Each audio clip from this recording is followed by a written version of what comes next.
Ek sê vir julle baie welkom. Dis Woensdag 25 Desember 2024. Dit is ons Kersdag boodskap vir die NG Kerk van Karasburg. En vandag kyk ons na die naam van Jesus. Maar voordat ons na ons teks toe gaan, kom ons sluit net eers ons oë en dan bid ons saam.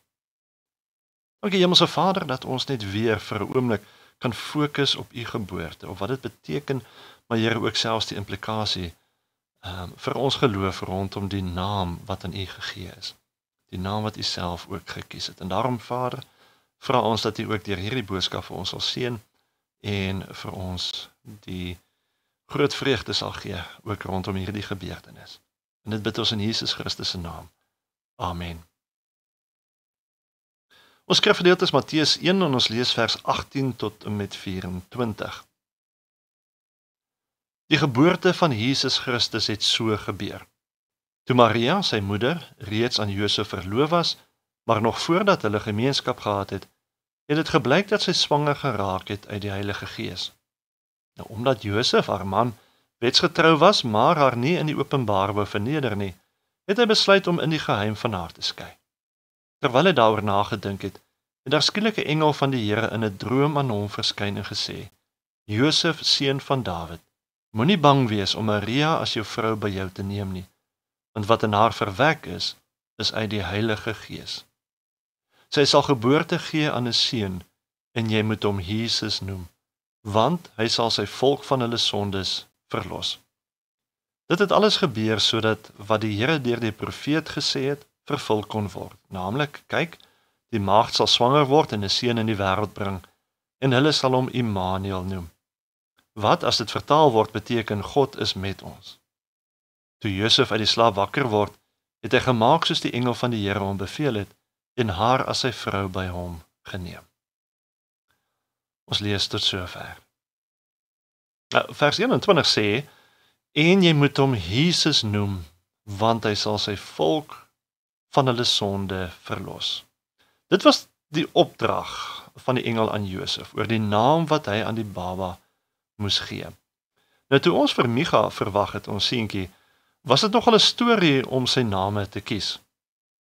Sy tweede naam was maklik, omdat dit 'n familienaam is by ons Liebenbergs, wat ons dan ook aan hom kon gee, maar sy eerste naam, dit was nogal 'n uitdaging. Ons wou 'n naam gee wat nie verwarring skep in terme van spelling nie, maar dit moes ook 'n naam wees wat sterk klink, maar die belangrikste, dit moes 'n naam wees wat 'n mooi betekenis het. En een van die eerste name wat ons aan gedink het was Adrian, wat vir ons 'n baie mooi naam is, maar omdat die betekenis van die naam nie iets is wat 'n mooi betekenis het nie, het ons na iets anders toe gesoek. So op die ouende het ons toe besluit op Micha Johannes. Nou Micha is 'n verkorte Hebreëse woord wat vra, wie is soos die Here? Terwyl sy tweede naam Johannes weer 'n Griekse woord is wat beteken die Here is vol genade. So sy tweede naam is soort van 'n antwoord op die vraag van die eerste naam. Nou letterlik die aand voor sy geboorte het ons Swakopmoen se Kersangdiens bygewoon waar Jan de Wet gepraat het oor die naam van Jesus. En wat baie interessant was tydens die geboorte in die saal van Micha, het die dokter ook nadat hulle gehoor het wat sy naam was, gepraat oor hoe mense vandag eintlik sommer net name aan hulle kinders gee, sonder om noodwendig te dink aan die betekenis van die naam. En wanneer ons gaan kyk na die name wat aan kinders gegee is in die Bybel, dan sien ons dat name gewoonlik gegee is, juis as gevolg van die betekenis daarvan. Dink byvoorbeeld aan die heel eerste twee mense, Adam en Eva. Adam se naam beteken mens, en toe Eva aan hom gegee word, toe noem hy haar manin, omdat sy uit sy eie beendere gemaak is. Manin beteken vrou. En dan sien ons byvoorbeeld 'n refrein wat homself in die Bybel baie herhaal, wanneer dit kom by die naam gee aan babas. Na die dood van Abel het Eva nog 'n kind gehad, wat sy toe Set genoem het, want het sy gesê, die Here het aan haar 'n ander nasaad gegee in die plek van Abel. Nou in hierdie refrein kry ons gereeld, sy naam is dit, want dit of dat het gebeur. So die naam is baie keer gekoppel aan 'n betekenis van iets wat gebeur het.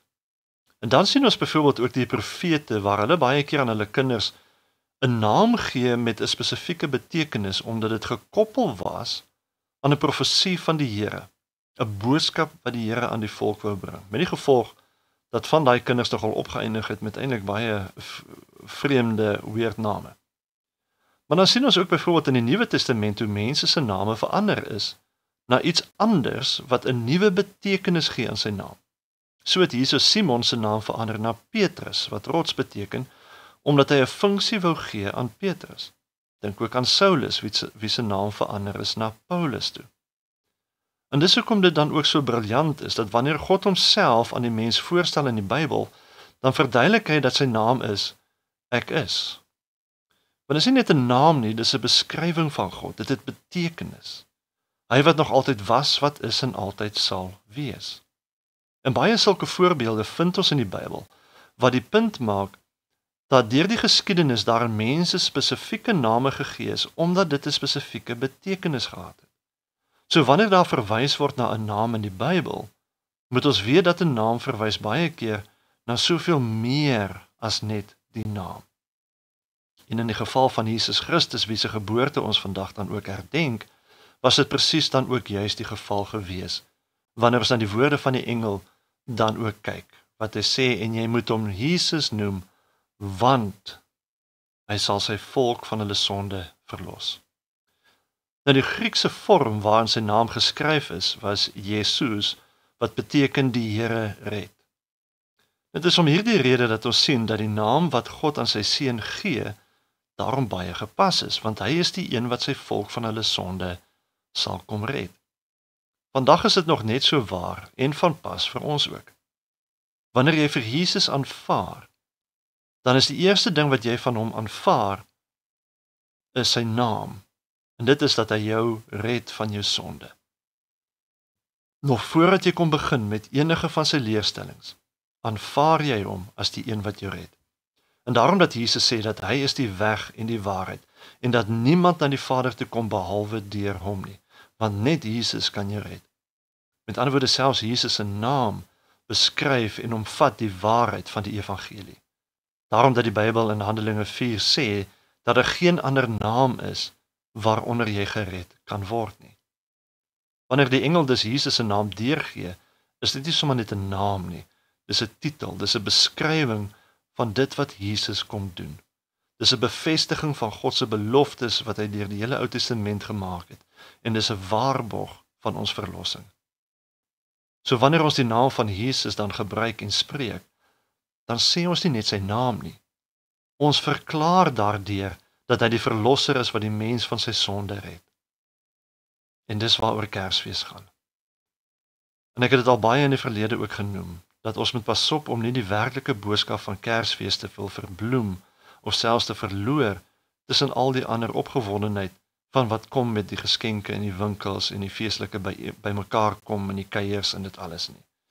Veral wanneer dit kom by ons kinders, is dit baie belangrik, om dit elke jaar met Kersfees by hulle in te skerp, oor waaroor Kersfees werklik gaan.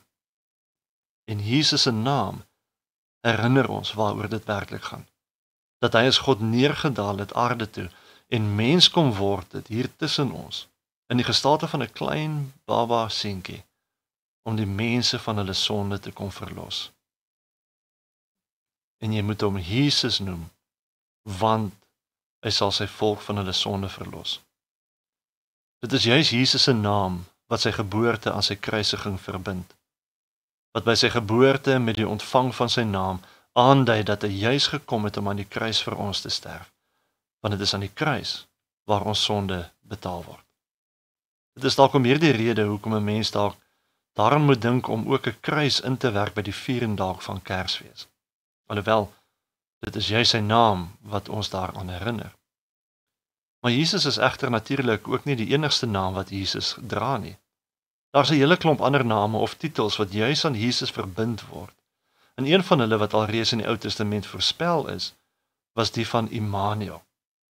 En die betekenis van die naam herinner ons dat Jesus as God by ons is. Hierdie is dan juis besonders in Kersfees, omdat die mens fisies kon sien hoe hierdie naam bewaarheid word. En is dit die naam wat by uitstek uitstaan wanneer ons Jesus se geboorte vier. Want Jesus se geboorte was God wat onder mense kom woon het. Nog 'n ander een wat baie gebruik word saam met die naam Jesus is natuurlik Christus. Nou die naam Christus wat Christos is in Grieks in die Nuwe Testament, beteken gesalfde een en is verwant aan die afgeleide Hebreëse woord Messias. So wanneer jy die twee saam gebruik as Jesus Christus, dan beteken dit die gesalfde een wat red, wat 'n direkte konnektasie is met die beloofde verlosser wat ons gereeld van lees in die Ou Testament. Nou daar is seker maklik rondom 200 name vir Jesus wat ons vind in die Bybel, en hulle kan gewoonlik in een van 3 groepe ingedeel word. Want in die eerste plek is daar name wat die natuur van Jesus beskryf. Dit is name soos eersgeborene oor die hele skepping, wat ons byvoorbeeld kry in Kolossense 1 vers 15. Nou dis nie die eerste ding wat God geskep het nie, soos sommige verkeerdelik beweer nie, aangesien vers 16 sê dat alle dinge deur Christus en vir hom geskep is. Die betekenis is eerder dat Christus die rang by uitstek beklee en die eersgeborene oor alle dinge is. Hy beklee die allerhoogste rang, met ander woorde, in die heelal bo alle dinge. Hy is die hoof oor alle dinge, is die betekenis daarvan. Ook heilige, Handelinge 3 vers 14. Christus is heilig, beide in sy goddelike en menslike natuur, en die fontein van heiligheid vir sy mense. Deur sy dood is ons heilig en rein voor God. En nog 'n naam vir Jesus is byvoorbeeld die van regter, soos wat ons lees in Handelinge 10 vers 42. Die Here Jesus is deur God aangestel om die wêreld te oordeel en belonings vir die ewigheid uit te deel. Lukas 1 vers 35 sê ook dat hy is die seun van God. Jesus is die enigste seun van die Vader, sê Johannes 1 vers 14. Deurdat dit 42 keer in die Nuwe Testament gebruik word, bevestig dit met ander woorde die godheid van Christus. Johannes 5 vers 27 sê ook dat hy is die seun van die mens. In kontras met seun van God bevestig hierdie frase weer die menslikheid van Christus, wat langs aan sy goddelikheid bestaan het, om maar net 'n paar te noem.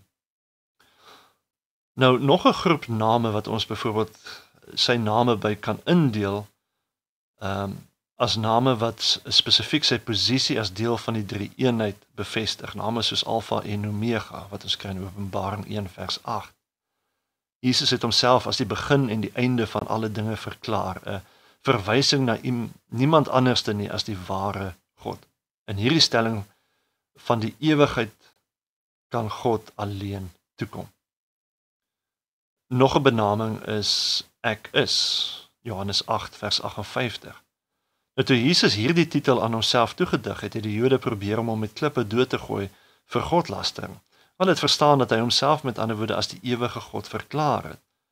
Die onveranderlike Jehova van die Ou Testament. Maar dit is ook dan wie hy is, want hy is ook God. Nog 'n naam is die Here van alle mense, Handelinge 10 vers 36. Want Jesus is die soewereine heerser oor die hele wêreld en alle dinge daarin, van al die nasies van die wêreld, en spesifiek dan ook natuurlik die uitverkore volk van God, heidene sowel as Jode. Maar hy is ook die ware God, sê 1 Johannes 5 vers 20. En dit is 'n direkte bewering dat Jesus, wat die ware God is, nie net goddelik is nie, maar wel die goddelike. Aangesien die Bybel leer dat daar net een God is, kan dit slegs sy natuur as deel van die drie enige God met ander woorde beskryf. En daar's nog ander name wat 'n mens onder die drie eenheid sou kon indeel. Nou die laaste groep name verwys basies na Jesus se werk hier op aarde. En ons sal so 'n bietjie na van hierdie name verwys, byvoorbeeld Jesus, Matteus 1 vers 21. En soos ons reeds gesien het, beteken dit dat hy die een is wat die mense kom red van hulle sonde. Maar ook brood van die lewe, Johannes 6 vers 35.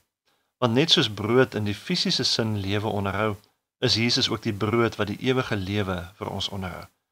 God het manna in die woestyn voorsien om sy volk te voed, en hy het vir Jesus voorsien om vir ons ewige lewe te gee. Dat sy liggaam vir ons ook gebreek is, 'n beeld wat ons dan ook aan herinner word wanneer ons nagmaal gebruik. Nog 'n naam van Jesus is die van bruidegom, Matteus 9 vers 15, waar die beeld van Christus as die bruidegom en die kerk as sy bruid openbaar. En dit openbaar dan vir ons 'n spesiale verhouding wat ons met hom het. Ons is aan mekaar verbind deur 'n genadeverbond wat nie gebreek kan word nie. Maar hy is ook redder, Romeine 11 vers 26. Want net soos die Israeliete God nodig gehad het om hulle uit slawerny vanuit Egipte te bevry, so is Christus ons redder wat ons red uit die slawerny van sonde. Maar hy word ook beskryf as die goeie herder in Johannes 10 vers 11.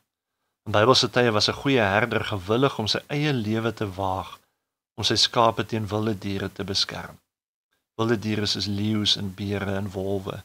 En Jesus het sy lewe vir ons as sy skape afgelê en hy gee vir ons om, hy versorg en hy voed ons.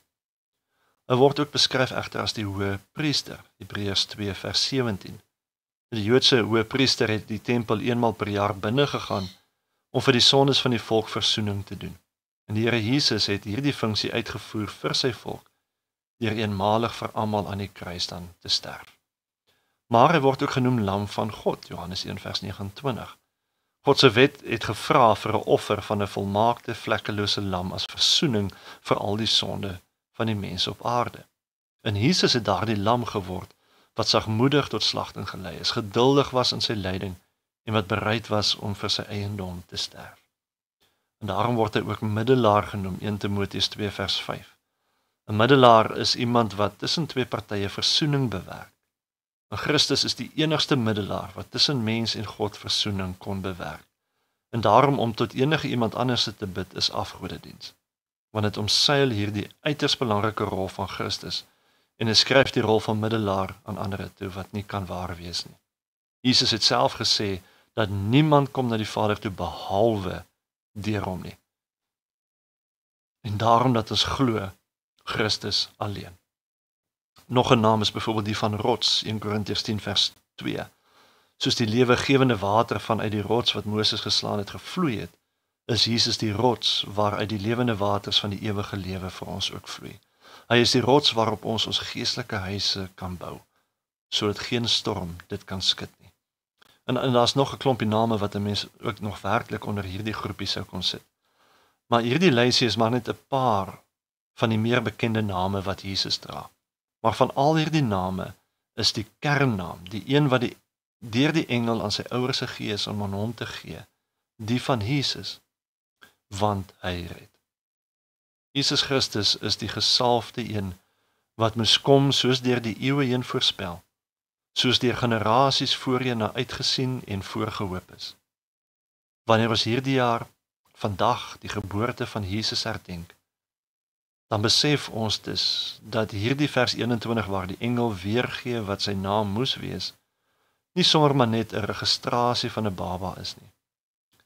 Nee, die gee van sy naam is die saamvat van al die profesieë van die verlede, van al die hoop wat in mense se harte gelê het en wêreldwyd vandag nog in so baie mense se harte lê. Dis 'n saamvat van al die probleme van hierdie sondige lewe om vir ons te kan kom sê, maar Jesus red. Mag dit die boodskap wees wat ook vanuit ons harte en ons doen en ons late in hierdie Kersfeestyd uitgaan na al die mense daar buite. Amen. Kom ons bid saam. Ons dank U, Here, dat U ook soos getrou vir ons iemand gestuur het, 'n verlosser, 'n redder. U seun wat U besluit het om Jesus te noem. Net om elke keer wanneer ons die naam uitspreek, te verkondig dat hy is die een wat red. Sodat ons nooit sal vergeet wat hy ook vir ons kom doen het nie. Dankie vir hierdie belangrike betekenis rondom ons verlosser se naam. Ons eer U naam, ons heilig U naam. Hier waar ons gedenk die dag wat U as God tussen ons as mense kom woon het. Ons eer U daarvoor. In die naam van Jesus Christus bid ons dit daarom. Amen. Ontvang dan nou ook die seën van die Here. Mag die Here U in hierdie Kersgety seën met vreugde en blydskap oor die koms van sy seun. Mag hy U seën ook met 'n vrede oor dit wat God vir ons bewerk het deur sy seun se dood. En mag hy U seën met 'n blydskap sodat U kan uitleef hierdie waarheid wat vir elkeen vir ons ook is. Amen.